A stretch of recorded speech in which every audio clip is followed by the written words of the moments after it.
Welcome to Extraordinary League, an actual play RPG podcast brought to you by Smash Fiction. I'm Dan Mulkerin, your game master. Playing Stitch is Kit Mulkerin. I want to be the very best. Playing Dante is Liz Logan. I want to be the very best to defeat the Huns. Yep, nailed it. Playing Luna Lovegood is Megan Bob. Dante, I saw that you brought a strange dinosaur to our friend's wake and you got it really drunk. And I just want to say I'm really proud of you for making friends. I mean, to be fair, so did you, Bob. Yeah, that's true. Playing Mordin Solus is Claire Mulkerin. I lift up my head. Seems like it's morning. I may have sung too much. Turns out that's a thing. Spent half the night drinking, and all of it yelling. The last thing I'd like to do now is sing. Suddenly singing sounds pretty awful. This karaoke machine might have been a mistake. Turns out I have problems with moderation. But don't throw it out yet, you know, just in case. Previously, well, a lot has happened. After recovering a mysterious tome, you learned of 5 mysterious gemstones that apparently hold the key to defeating the parasitic plane of Phyrexia. You've traveled to world after world and have thus far gotten 4 of these 5 gems, and even managed to convert former Phyrexian praetor Godzilla to your side. But you've also lost much in your journey, most recently, your friend Nico Minoru. You've had time to rest and reflect, but there's still much to do before your journey reaches its end. Castle Grayskull has seemed quite a bit emptier than usual lately. Godzilla hasn't been easy to communicate with. The League's Phyrexian translators don't seem to work on his growling and screeching, but with some patience, ingenuity, and some very creative pantomiming, Godzilla's been able to shed some light on some of Phyrexia's current plans, meaning that the majority of the League is now off in another world attending to that problem. Godzilla still isn't especially social, however, and has taken up residence in one of the deeper caves beneath the castle, only interacting with the League whenever absolutely necessary. Stitch, you're wandering the emptier-than-usual halls of Grayskull when you come upon an interesting sight. The raptor Lace is emerging from the kitchen cradling 2 enormous hams in her arms. She looks around conspiratorially before darting off down a hall, her toe claws clicking off the stone floor. What do you do? Stitch's ears pull back in a shifty little, I'm gonna follow her kind of way. And he does. He quietly pads up the wall and follows her on the ceiling. So you are sneaking around behind Lace. You follow her as she moves through the castle, heading down staircase after staircase, past the basement, past the dungeons, eventually coming out into one of the larger caverns beneath the castle. You watch as she steps out onto the uneven terrain, maneuvering around stalagmites, and as she approaches a waterfall on the far side, Godzilla emerges from behind the wall of water. And, oh yes, as a note, it would seem that Nico's spell, which sent all of you back to Eternia from Phyrexia, had a creative solution to overcoming the difficulty of transporting a creature of Godzilla's size, because when you were magically returned to Grayskull, Godzilla had been reduced to around 6 feet tall, and has remained at that size ever since. Oh, man. Oh no. What? How have we not dealt with this already? This is big news. I didn't want it taking up room in the funeral episode, so, you know. This is more important than that. Sure. We have a mini Godzilla. So, anyway, Lace lays down the 2 hams that she smuggled out from the kitchens in front of Godzilla, and then takes several steps back with her head low and submissive. Godzilla stomps over to where this tribute lies. He regards it briefly, and then he picks up one of the hams and begins tearing into it with his teeth. Stitch jumps off the ceiling, landing next to Lace, and looks up at her saying, "Aha! This is where you've been going with all of Dante's foods." Lace doesn't have any external ears, but you get the sense that if she did, they would be, like, pulled back in shame right now. She lowers her head, and Godzilla turns his head toward you and regards you as hunks of ham are hanging from his exposed fangs. Hello. I was hoping for a ham party, but this is fine. Godzilla looks down at the second ham still lying on the ground and takes a protective step towards it. Oh. I'm full. Stitch puts his hands up in it's all good.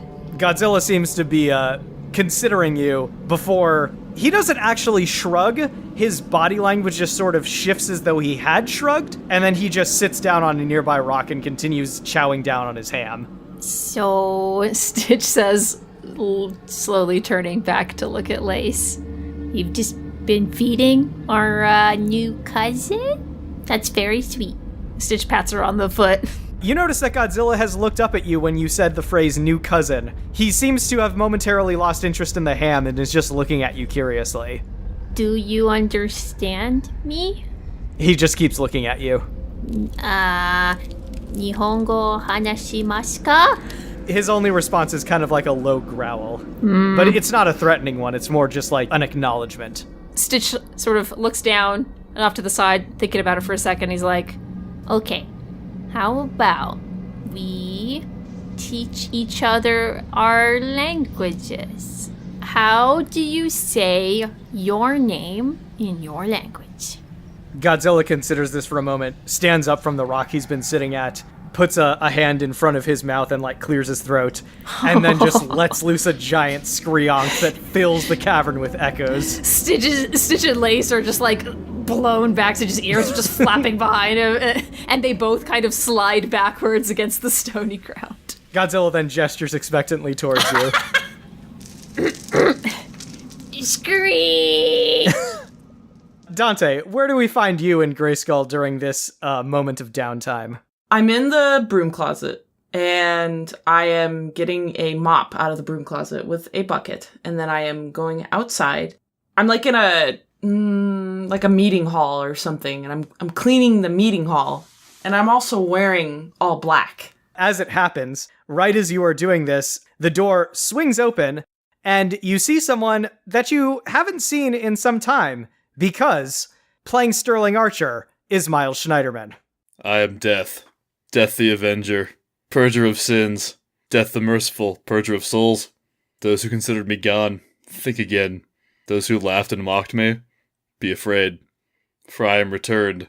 This time, judgment will not be denied. I'm coming for you. Wayne Wheeler. Leader of the Anti-Saloon League during Prohibition.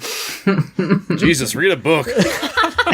Archer? So, it's not actually immediately clear to you, Liz, that this is Archer, except until the voice started. Because, he's wearing a rather specific, sort of uniform type deal. Oh, good. You're dressed in, the typical, attire for probably the next one of these things. I've found my calling. I'm quite a good funeral orator. Okay, so you did leave, and I'm sorry we never had a service for you. Oh, what? No, I got serviced a lot, actually. I don't want to touch your hand anymore. What is Archer wearing? I can't stand the suspense. Archer is wearing a sort of uniform that is most notable for, like, the gigantic, like, golden shoulder pads, one of which is shaped like an eagle, and a helmet on his head that's kind of, like, red and has, like, a visor over his eyes. Miles, why? And he's got a new gun that he's brandishing. I guess you're back. So the funeral's not necessary. Dante, look at the gun. Look at it, man. What is a It's gun? so cool. Look at this gun. Now, I know you don't know what yours are, but look at mine.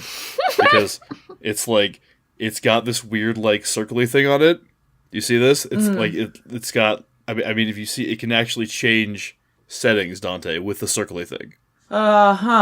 There's some candelabras back there. Why don't you show me your marksmanship? Yeah, sure, I can do that, yeah. Where have you guys been all this time, anyway? I am totally the wrong person to ask that. I go where I'm told and I do cool things. I'm not gonna say I miss you, but definitely the implication is there from what I just said. So, was the mission you were on a modeling fashion designer for your... Oh, man. Oh, it was crazy. Roland and I went to this place called Mega City 1. And they were just, like, under really heavy attack by Phyrexians. And they had lost, like, most of their fighting force. Uh-huh. And apparently, I don't know, like... Apparently, in order to be a part of like the defense of Mega City 1, you have to be like some kind of judge or something. They didn't make me go to law school, which is good. Oh. But they gave me this badge and this gun. So they made your outfit out of spare airplane parts. I can't confirm that. I was pretty drunk most of the time. Oh. I'm gonna be honest, I don't remember being put in the outfit, but I do know that I have not taken it off since. All right, so some things haven't changed. Glad to have you back. Mordin, we find you seated at the stone table in the League's meeting room. You're used to this room being crowded with people when you sit down to plan, but right now it's just you, Lara Croft, and Geralt. On the table are the 4 gems that you've gathered so far, the emerald from Westeros, the ruby from Nexus City, the sapphire from the Mushroom Kingdom, and the diamond from Phyrexia, all spread out around the thick tome that you found back in Jurassic Park that sent you on this quest in the first place. Geralt looks exhausted as he rubs one yellow eye with the heel of his hand. I'm sorry, I don't have anything new yet from this thrice damned book. As hard as it was putting together where the first 4 gems are, the last one is even harder to figure out, and I still have no idea how the hell to use these gems or what the hell they're supposed to do. Apparently one of these planeswalkers would be able to read this book no problem. I can't believe we've recruited as many people as we have without coming across one of them yet. Mordin says, so planeswalkers, they're people who travel between worlds the way that we do? What makes them special? Well, they don't need one of these weird devices to do so. I guess it just comes naturally to them or something. Do we want to try to maybe track one of them down? Do we have any leads? Lara looks at you at this point. That does sort of get to what I think we should probably discuss at this point. I wish that we had more people to put toward translating this tome, but so much of the League has gone off to oppose the Phyrexians' doomsday plan. According to Godzilla, the father of machines, this Doom character, has taken his white praetor with him to another plane where they are leading some sort of project to construct a device capable of simply destroying planes. This would be a massive coup for Phyrexia. This will allow them to force other worlds into surrendering under threat of annihilation, and any planes that they feel are more trouble than they're worth will simply be wiped from the face of the multiverse. As you can imagine, Buffy and Elijah felt like this demanded the attention of as much of the League as possible, so I'm curious as to what you think. Do you think you and your team would be best suited to attempting to translate more of this tome, attempting to seek out one of these planeswalkers, trying to join the rest of the League wherever it is that they've gone to? What do you think would be the best course of action for you and your team at this point? Well, if we found a way to meet a planeswalker who was amenable to our cause, that seems like it would be the best way to go. But do we have any leads? Have we heard anything? Because if the strategy is going to be travel to a bunch of different worlds at random and walk around and say, hey, is anyone a planeswalker? I don't think that that's really going to be a viable strategy. Geralt nods and says, I can maybe try to look around, try to collect some rumors, see if anyone's heard anything about people who can travel between worlds. It's a little tricky given that these crossovers have been happening and people have just kind of been doing that on their own. But if the information's out there, I can see if I can find it. Even if we do find the location of this gem, when we lost Nico, we did lose another very important item. I don't know if you were aware of this yet, but we had an amulet that once we were on a plane, we could use sort of like a compass to find where the next gem was. And Nico had that with her when she got left behind on Phyrexia. Geralt runs a hand through his hair and says, I guess the most we can hope for then is that none of the Phyrexians figure out what that amulet can do. If they could figure out where the gems are, then they could conceivably figure out where we are. What is Luna up to at this point? So Luna is in the kitchen gathering together baked goods to go visit Bowsette and Skeletor because they're living together now as roommates. I'm fairly sure it's a roommate situation. Sure. Headcanon established. I mean, actual lead canon established. You had prepared a couple of honey-baked hams that you were going to take too, but they seem to have gone missing for some reason. You're not sure what that's about. Yeah, I was planning to bring those. He looks like he eats a lot of protein. So you are piling up your basket with some extra blueberry muffins because you know Skeletor's weakness. I do. You suddenly see a very small brown figure come darting through the kitchen door and bound over to you like an arrow shot from a bow. It takes you a moment to register this as the small precognitive rabbit named Fiver. Fiverr, are you okay? Do you need something? Do you want muffins? Luna, thank the prince that I found you. Something terrible is about to happen. Okay, what? Phyrexia is on its way here right now. They're going to start arriving at any moment. Okay. And I pick up Fiverr in my arms and start running for wherever I think... who's in charge right now? Probably Laura Croft is the one in charge. Okay, I am running to wherever I think she might be. Fiverr looks up at you as you start running, and he says, listen, you have to make sure that we take the gems and the book with us. It's very important. All right, Luna runs to the meeting room and just shoves open the door and just grabs whatever is on the table. All right, so Mordin, you see Luna burst through the door, a rabbit in one arm, a basket of forgotten baked goods in the other, and she immediately dives for the table going for the gems in the book. Luna, what's up? Fiverr said that Phyrexia is coming here right now. Immediately. We have to go. At this point, all of you in Greyskull suddenly feel an unpleasant feeling in the pit of your stomach as you become aware of the growing sound of approaching machinery and the scent of gasoline in the air. Oh, God. I never wanted this. I never wanted this. Just then, the castle is struck with a series of incredible impacts. You're reminded of Skeletor's invasion of Greyskull not long ago, but these are much, much stronger impacts that shake the ground, send cracks shooting through the walls, and threaten to knock you off of your feet. In the meeting room, Laura and Geralt look at each other wide-eyed as this happens, and they reach for their weapons just as the door that Luna just pushed her way through, along with the wall around it, suddenly explodes into dust. Stepping through the cloud of dust are 4 creatures that are unmistakably Phyrexian. They appear to be metallic creatures about the same size and shape as a crocodile, but they have a more upright posture, almost like an ape. Their heads are large, and they have these large mouths that glow from within like a furnace. So yeah, there are 4 of these things approaching, and they are attacking if you guys would like to roll initiative. What are they called? These are furnace scamps. I got an 11. Got an 11 as well. Mordin, you are up first. I probably don't have any guns on me, right? It's up to you. I don't think I do. I have my Omni tool, though, so... Incinerate the thing that's called a furnace scamp. Yeah, my only area attack is area incinerate, and these guys, if these are like Final Fantasy monsters, then this is just gonna heal them, but... No, it's fine. You'll probably miss, so, it's fine. That's great. Mordin says, I need to get to my lab, and then we need to get off this plane. Do you want to fight him, or do you want to run? I can't make that decision. Mordin's gonna pick up the gems and the book and shove it in Luna's chest and say, run. Okay. I'm gonna try to area incinerate these guys and see what happens. It's my best chance to inflict a lot of damage all at once. I'm gonna spend karma. I'm gonna spend some karma and make that a green. All of the furnace scamps stagger backward under the explosion that suddenly erupts in front of them, which brings us to Luna's turn. I'm gonna run for it. Can I shoot a Petrificus Totalis behind me? You may. Okay, I got a red. Luna, you managed to duck past the furnace scamps as they're still off balance from the impact of Mordin's attack. You turn over your shoulder as you run, let loose a Petrificus Totalis, and one of them suddenly drops to the floor, basically like as stiff and motionless as a board. That brings us to the scamps. They all throw themselves at the 3 remaining people in the room. So 1 going for Mordin, 1 going for Geralt, and 1 going for Laura. Mordin, you can attempt to dodge if you wish. Yup. That's a white.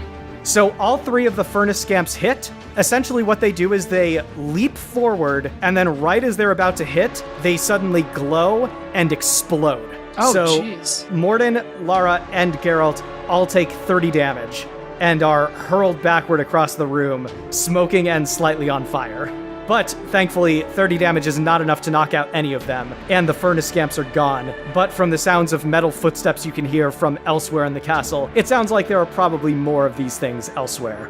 Mordin, Lara looks at you and says, we need to get out of here. We should retreat to the plane that the other Leaguers are on, then let them know what's happened and see if we can come up with a plan. Geralt and I each have a DDC. Mordin, you have one of your own. What's your plan here? How do you want to do this? I'm gonna hit my lab and take as much equipment with me as I can before I go. Would each of you mind trying to find a member of my team before you leave the plane? They look at each other, and Geralt says, we'll take care of it. We'll make sure that everyone gets out of here. Are there other people in, besides us? Are we the only ones here? There are, yes. Specifically, Roland is also here because he came with Archer. The three of you share one last look and then run off in different directions through the castle, hands on your weapons, ready at any point to be jumped by a Phyrexian. Moving over to Dante and Archer. So you guys are in this great hall where Archer was, until a moment ago, shooting at candelabras, with however high a degree of success Miles wants to say. I just hit one when I wasn't even looking at it, like my back was turned. Of course, very convenient. Oh. The impact just happened, and then a nearby wall suddenly bursts apart into rubble, scattering across the floor. Emerging out through this hole is a towering giant made of gray steel, shot through with veins of molten metal. Its spike-covered arms are considerably larger than its legs, and its eyeless head is covered in spikes and has a large, fang-filled mouth. This is a Chancellor of the Forge. Let's roll initiative. 4. 3. Dante, you are up first. This isn't what I ordered for the decorations. I launched the broom at its face. Roll agility? With, like, superhuman force, obviously. Yeah, no, I get it. You're real strong. And splinters suck, so... Red! Your broom ends up, like, lodged halfway down this thing's throat, and it is stunned. It loses a turn just sort of, like, retching and gagging on this broom. Yes. Archer, it is your turn. That was pretty impressive, man, I gotta tell you. I like that. I like that with the broom and everything, but this is how you use a gun. I'm going to set the Caw Giver Oh, to, Miles. Miles. That's a beautiful one. Take notes, class. we're gonna go ahead and set that to a Was this what it was all for? Just so we could do this joke? Was the whole setup just for that? No. This is, I have the gun. It's mine. I wanted it. I'm using a heat seeker around here, Dan, and I'll go ahead and spend some karma. Yeah, it's a yellow. Do you want to hit this thing anywhere in particular? Since its mouth is open, might as well go for the throat. Nice. You will ignore its body armor. This thing rocks backward as you basically, like, disintegrate part of its hard palate, and there's actually now a gaping hole in the back of its neck, which seems like it's just kind of annoyed it more than anything. As you are bringing up your gun for another shot, and I assume Dante is looking around the room for something that isn't his actual weapons, there's a flash of magical light that suddenly bursts in the room, and you guys see that standing in the room now is Skeletor and Bowsette. Yes! Skeletor turns and looks at Dante and Archer and says, "What have you pea-brains done to Eternia now?" I turn my gun on him. All right. Dante, it is your turn. The creature, whatever it's called, I'm grabbing it by the broom, and I'm launching it towards Skeletor. The whole point, I'm not trying to hurt Skeletor. Okay. I'm doing it so he can do something with the gift I'm giving him. So how are you throwing this at Skeletor in a way that will not hurt A him? gentle lob. Softballing it, you know. Like badminton. Underhand, not All right, overhand. so- Underhand. All right, give me a strength check, Dante. That's a yellow.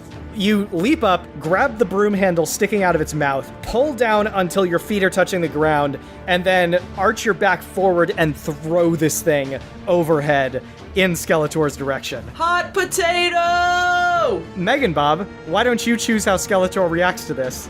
Oh, you know what? Yeah, no, he sends it to the... What's that bottomless pit he has? I mean, he probably has a couple. I know, I thought he has multiple ones. I just want him to send it there. You're gonna have Skeletor teleport this thing away is what he's gonna do.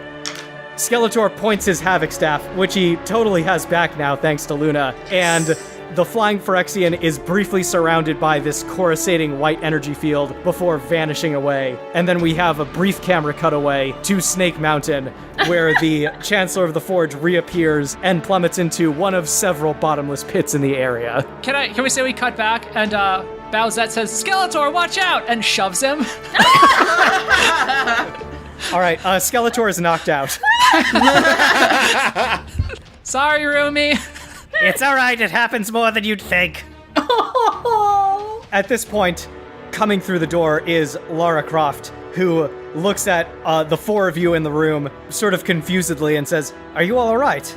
Always. Especially when you're around. Oh, Lovely, you're back. Oh, I know you didn't recognize because of the helmet, but it's pretty sexy, right? The rest of us are going to be evacuating the plane. Mordin is meeting in his lab. I don't know if you want to meet with him or if you just want to leave the plane now, but I myself am going to be leaving immediately. I mean, Laura, I don't know if you knew this, but I am the law. You are the law. Yeah. I see. I'll tell you what, why don't you go find Mordin then? He's in his lab. That sounds like something the law would do. That's a good suggestion. I'll try to find Roland and make sure that he gets out as well. Oh yeah, definitely get him. He should be fine though. He is actually also the law. I'm certain I shall learn all about it, and I cannot wait for that. Oh, you'll learn about it. Absolutely. I'm going to say that Bowsette picks up Skeletor's still partially conscious body. Hey, Laura, shouldn't I shoot this guy? Isn't he bad? I'm not entirely sure at this point. Apparently he went on a mission with them, and Luna passes him muffins, and I don't know. Aw, Luna's muffins are the best. He certainly wouldn't do much good if he was transformed into a Phyrexian, so I'm, at the very least, in favor of taking him off this plane. Wait, is Luna in the lab? Are there muffins? Laura, are there muffins? I believe she was carrying muffins at the time. Alright, Archer's gone. I'm going to say that Bowsette carries Skeletor with Lara, so they are leaving the plane together. Oh, alright, fine. I'm trying to simplify the number of characters I need to keep track of right now. It's fine. It's fine.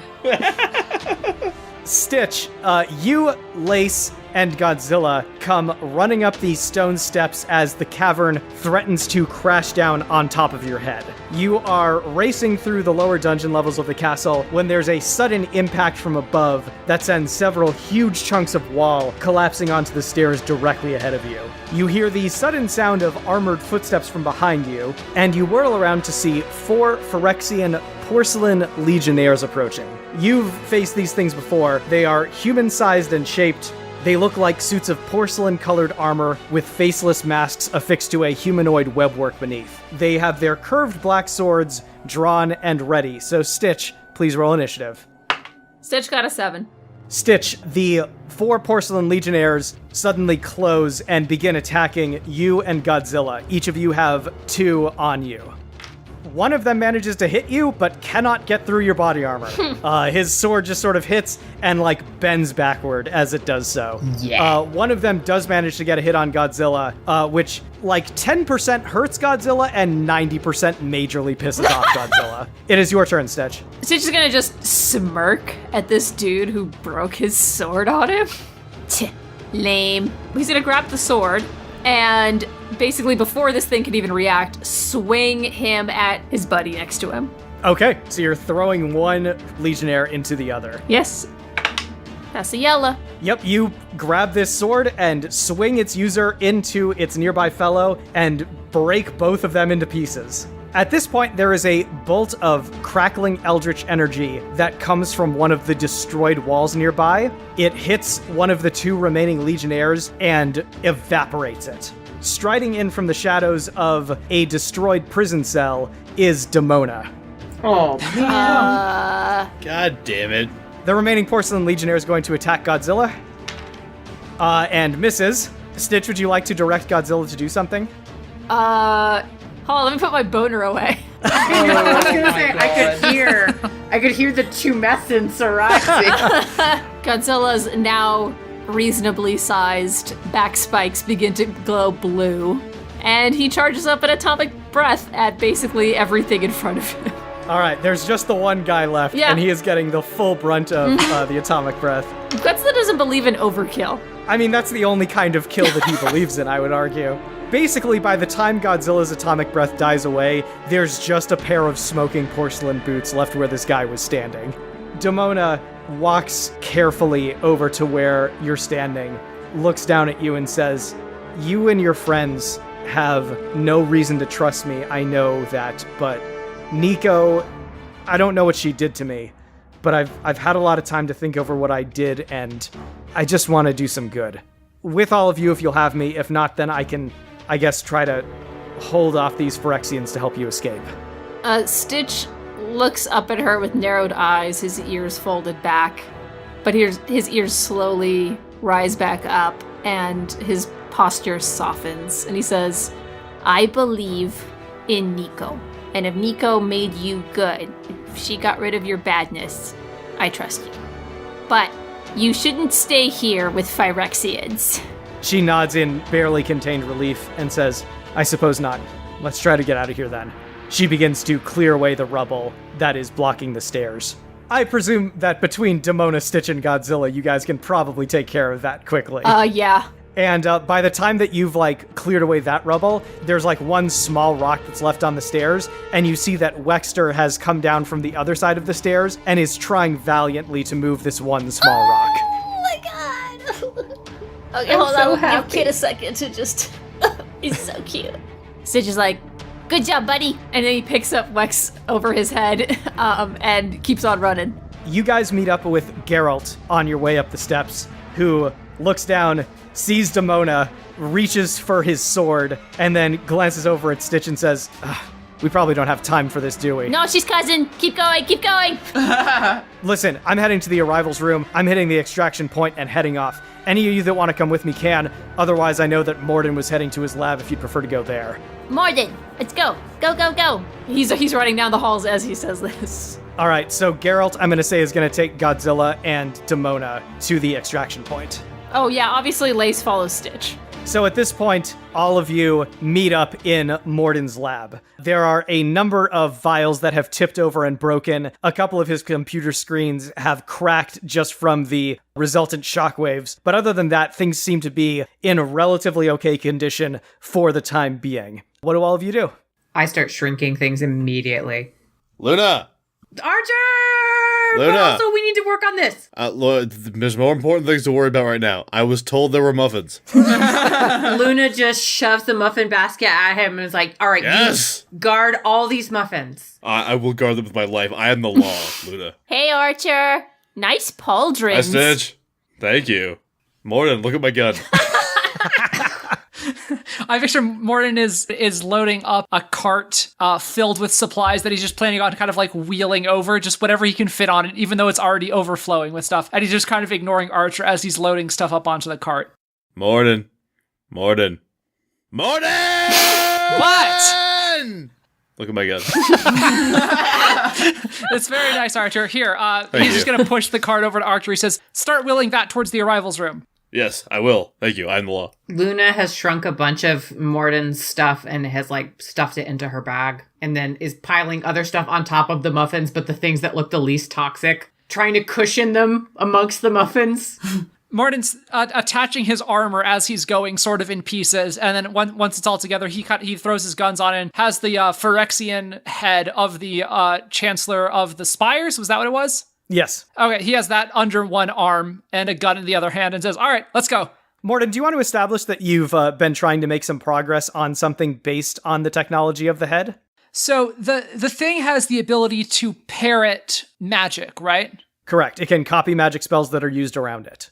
Being able to make a device that can replicate that would probably be the ultimate goal, but alternatively, if I couldn't figure that out, just messing around in that space might give me something else. Mordin was just hoping to develop some sort of anti-magic tech. Why don't you roll me a reason check with a bonus for technology and see how far you got? This seems like a great time to spend some karma. I do not have much, but we're going to give it a shot.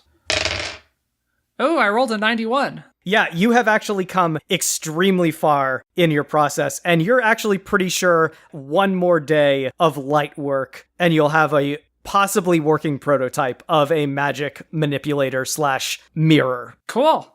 So all of you have loaded up as much of Mordin's lab equipment as you can carry, and you are heading for the arrivals room when there's a sudden crackling explosion from nearby as a purple blast of magical energy streaks at a diagonal angle down through the ceiling and part of the wall nearby. Through the resulting smoking hole leading outside, you can see the Black Praetor mumm-ra floating there. Oh, man. With his muscular gray arms crossed over his chest. He grins broadly and says, little league, let me come in," before he flies out of sight. There's a sudden whirl of glowing magical energy as Flemeth appears near all of you. She fixes all of you with her yellow eyes and says, "You need to go now." Flemeth, You need to leave with us. You can leave if you're an animal, right? No, I can leave the castle in animal form, but I cannot leave Eternia. But no. It's okay. It's okay. She's fine. Let's go. The Phyrexians may have won the day, but I intend to make sure that they bleed for it. She kneels down in front of Stitch, puts a hand on his head, and says, "You need to make sure that they lose this war." Stitch, looks up at her sadly, his eyes welling up, and he nods. She stands up, looks over at Luna, and says, "I'm sorry that we never got much of a chance to talk, witch to witch. Aside from, that one time that you threatened me very explicitly. But Me too. I know that you'll do great." Thank you. Thank you for giving us this. Do you get to say anything about me? Flemeth glances over at Dante and says, "Dante, try not to grab any more magical swords. It was a real pain in the butt to take care of Frostmourne before, and I just would hate to have anyone else put through that." Mordin turns to Flemeth and says, I'll admit I didn't know if I could trust you before, but you have been a good protector of Eternia for a while, but on this day I think I can officially say, welcome to the League. And he's going to hold out a hand to Flemeth. She smiles, takes your hand, and says, "Mordin, you're adorable. I've been a member of the League for a long time." Yeah, seriously, man. What's wrong with you? She winks at you, turns, and launches herself into the air, and you see her become a dragon as she flies out of the castle. All right, I guess that was pretty cool. I mean, look, if something happens to her, it's the first casualty we've had in a long time, right? So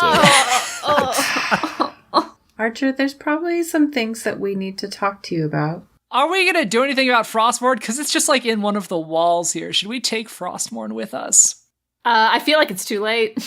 I don't want the Phyrexians to get Frostmourne. They already have a bunch of other bad shit. I mean, Where is Frostmourne? I don't even remember what I did with it. Yeah, Frostmourne was hidden inside one of the secret passages in the walls. Nico put a shield spell around it. It'll probably be it's fine. in theory protected and shut down and sleeping with some really heavy magic. That is correct. It is up to you guys if you wish to try to take it. I think one of us is going to suffer real bad if we try.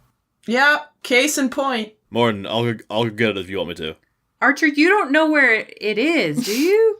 What are we even talking about? Okay, then we should go. The way for us to defeat them is going to be figuring out what's up with these gems. If they have one more tool, I don't think it's going to make a difference. But if we die trying to get it, we lose everything. I agree. I imagine you guys are heading for the extraction point then? Yeah. We now see Flemeth, in full-on dragon form, burst out of Greyskull and take to the air. Jets of fire leap from between her jaws and reduce Phyrexians to scorch marks on the ground, while her tail and claws go to work on closer enemies. Her fury is intense, but sadly short-lived as mumm-ra comes rocketing through the air in her direction. "You seem very eager to throw yourselves into the arms of death." Flemeth's giant draconic head turns toward him. Her mouth doesn't move, but her voice finds mumm-ra nonetheless. "Regardless of what happens here today, Lich, the Extraordinary League will tear down all that you and your master have built, and all you will reap is ashes." Mumm-ra throws back his head and laughs. "You are a fool. Your league has lost any advantage they might have had." He then produces the blue crystalline amulet that Team Ohana used to find the gemstone on Phyrexia. "We have learned that they seek crystals of some kind that they intend to use against us. We use this amulet to find their base here. We have discovered the plane where the final gem is, and we can find your heroes, regardless of where they run to." He then grins hideously at her and says, "Unless you would like to try to take this amulet from me." Flemeth shakes her draconic head. "If what the League has told me is true, that would be a foolhardy endeavor indeed. And you are right, 'tis a fine amulet indeed with a fine enchantment upon it. I wonder, pray tell, what you would do if it were to become disenchanted." It takes mumm-ra a fraction of a moment to realize what Flemeth is doing, which is more than enough time for her to finish the spell that she had been casting surreptitiously. There's a flicker of magical light around the crystalline amulet as the enchantment is dispelled. Nice. Flemeth grins, showing her draconic fangs. "Fret not, Revenant. 'Tis still a fine piece of jewelry. It could really turn around your wardrobe." Mumm-ra tosses the necklace away and turns toward her, rage and magic burning in his eyes. "Very clever, sorceress. But it won't be enough. We still know where the final gemstone is, and either way, your league shall be crushed as an insect beneath our heel." Flemeth snarls and starts flying toward mumm-ra as violet lines of magical energy suddenly erupt around him, and he begins to assume his praetor form. Flemeth knows that she is flying toward her own demise, but she can't help but smile, knowing that as long as the League still lives, Phyrexia should beware. The white crackling field of the DDC collapses around all of you, and you are able to get your first look at this new world that you've arrived in. Although you're guessing it's probably not the best sampling of this plane, because you appear to have arrived in a cave. The ceiling is relatively low, the floor is uneven, and the distance between the walls vary greatly as the cave stretches on. There are lights that are mounted on eye-level tripods set up every 20 feet or so, casting this area in yellow pools of radiance. You seem to have appeared toward one end of the cave, as there's a dead end a short distance behind you, but the rest of the cave stretches out ahead. What do you do? Stitch finally puts down Wex, and the little guy just goes scampering off to sniff a stalagmite. Stitch sort of begins bounding around the cave, climbing up the walls, climbing down some stalactites, gets some water dripped in his eye, and he's like, oh god, ah. I think maybe cast Hominem Revelio just to see how far can I see 100 feet in any direction at this point? You cast Hominem Revelio, and you're sensing that there is one human within 100 feet. He's actually, around the corner, further down the path of this cave. Hold on, I have night vision goggles in here somewhere. Okay. So as you all round the corner, you see the figure that Luna sensed. He definitely looks like a human, although he's quite tall. He's at least 6.5 feet tall and very athletic looking. He has dark brown skin, a shaved head, and he's wearing what appears to be a red basketball jersey. He's carrying a basketball in one hand, and he has it cocked behind his head, almost as though he were preparing to throw it like a weapon. But when he sees you, he visibly relaxes. He takes the ball in both hands and occasionally dribbles it absent-mindedly, and he says, ugh. I'm glad that you're more friendly faces. I had heard that there were some Phyrexians on the other end, so can never be too careful. I slowly raise my gun. I just slowly start to raise my gun. Mordin steps forward and says, hi, Mordin Solis, and you are? Oh, hello. I'm Michael Jordan. Michael Jordan, does he play lacrosse? No, he plays golf now. I don't know why he has his basketball. Why would you play golf when there's lacrosse? Do you play golf in a cave? I don't do any of those things. I'm a member of the Extraordinary League. I was set up as a scout here. It's probably too complicated. Is there anyone else that you think will be coming through from Castle Grayskull?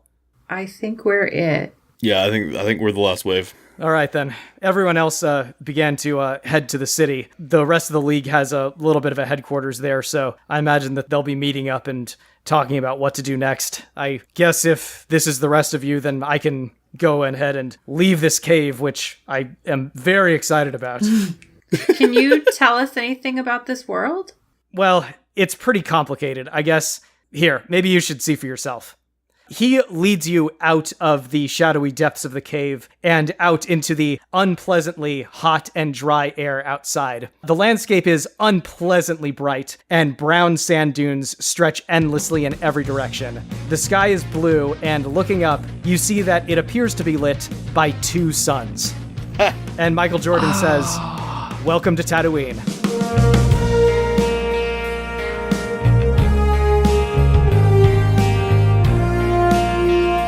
Extraordinary League is produced by Dan Mulkerin, with logo design by Claire Mulkerin. Special thanks to Kevin MacLeod at Incompetech.com for our theme song, Motherload, and to TabletopAudio.com for our background music and ambient sound effects. You can find us on Twitter at SmashFic Podcast and search for the Smash Fiction Podcast on Facebook, Tumblr, and YouTube. Subscribe on Apple Podcasts or your podcatcher of choice, and if you leave us a good review, we shall become more powerful than you can possibly imagine. Smash Fiction is made possible thanks to our supporters on Patreon at patreon.com/smashfictionpodcast. Please consider donating as little as $1 each month. It helps us keep the show going, and we have great rewards and extra content for those who help us out. If you have any suggestions, feedback, or other contributions, send them to us at smashfictionpodcast@gmail.com and help us continue the fight.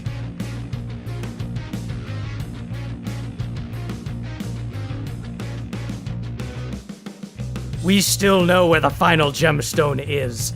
Mordin sticks his head up. He's like, and where is that again, if you don't mind?